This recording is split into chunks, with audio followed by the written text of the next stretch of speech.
So long time, no video, but I'm super excited to be back with you. Again, I'm Lindsay Anderson with hopeandhomeschool.com and Kingdom Mom Coaching. If you have not listened to the Kingdom Mom podcast, go check it out. You can get it on Apple Podcasts or wherever you get your podcasts, or you can just go to kingdommompodcast.com. We'll link it below. You can binge listen to all the episodes there. But today I want to chit chat with you about what our summer homeschool plans are.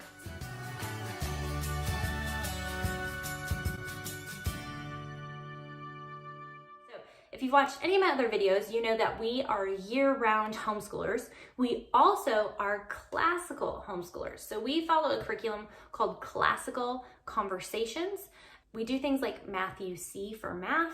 We also are huge fans of a program called Explode the Code for reading and phonics. But things like our Classical Conversations curriculum, they follow the traditional school year model. So they go anywhere from like August to April, September through May. And so we actually don't have any Classical Conversations curriculum to do in the summer. However, we like to year-round homeschool. It works best for us because you don't have to stick to like a super strict schedule. Like you don't need to get an entire grade level of math completed within one traditional school year. I have found that schooling through the summer helps us catch up in certain areas where we're maybe lacking or maybe need a little extra work. Also, it allows us to really take a nice break from things that there may be ahead in. Here's our main game plan for summer. Number one, reading. I think reading is so super important, but also one thing that I've always wanted to instill in my kids is a love of reading. I've never wanted to shove reading down their throat because I've always been slightly afraid that if I do that, they will learn to hate reading. So I've really let my kids learn reading at their own pace, and they have definitely learned at different paces. I have one child that was really slow to like fall in love with reading, and I have one child that's super eager to learn reading. So this summer, we're really focusing on reading because reading, especially learning to read, it takes a lot of time. It takes a lot of patience. And sometimes we just don't have enough time to cram in a good amount of reading during a traditional school day. And so we really take the summer, and every day I let them read aloud to me. I purposefully find books that they're actually going to find interesting. I'm a big fan of Usborne. I'm not an Usborne rep, but I really like their books. And so I allowed my kids to go pick out some books that they might like. So our 9-year-old is starting to kind of read some more chapter books. So I let her pick out one about a mermaid. And our younger daughter, she just likes to read books that she can read. So Usborne has some really good readers. Also, even just going to the local library and finding some readers. However, we're in the midst of a pandemic, so it's really hard to go to the library. So it's a great idea to have some, just on hand. Usborne has a really good pack of them. Number 2, math. Math is one of those things that I like to do year round. So we do Matthew C, and we're not super strict on the schedule. We just gradually work through one of the books and then we move on to the next level. So we're not necessarily focused on what age they are at, what grade level. We just move through the Matthew C program. There's a really good chance that one of my kids will probably finish 12th grade math if we continue at this pace by the time that they're 16.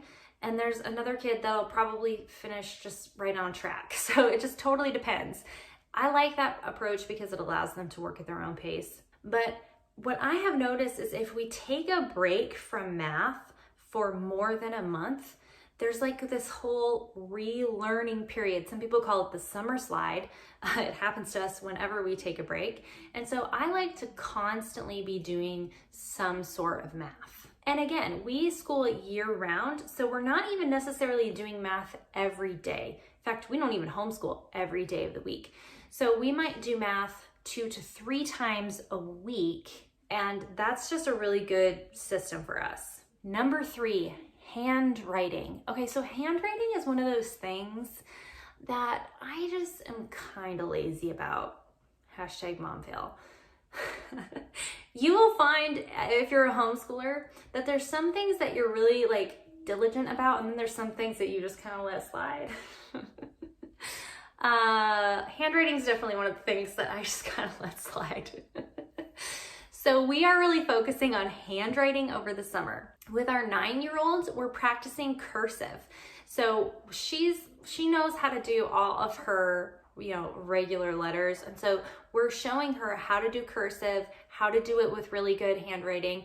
Honestly, I literally just got plain handwriting sheets for free off the internet, printed off a bunch of them, and then we just do one letter a day. With my 5-year-old, we're working on just improving her penmanship. We're not worried yet about cursive for her, but we will maybe do that next summer or the summer following. But because I'm kind of lazy with it, and part of it is I feel like I just don't have time to deal with their penmanship during the traditional school year because we have classical conversations that we're working on and different things like that. I focus more on that in the summertime. Other than that, our goal is to just have fun.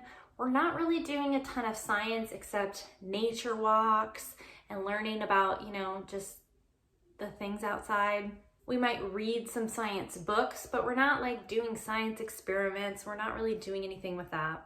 As far as explode the code, we're kind of doing that like our approach with Matthew C. We're doing it, we're not doing it every day. And for classical conversations in the fall, we actually have our first child going into essentials. So if you don't know classical conversations, really quick overview, there's foundations, essentials, and challenge. And so we have our first child that's moving into essentials. So writing papers, diagramming sentences has a lot to do with the essentials program. So that's why we're kind of preparing her for that. That's why I'm having her do more reading. That's why I'm having her focus on writing out sentences and things like that, so that when we start that in the fall, we feel like she's ready to go. So there you go. That's really it. It's really, really simple.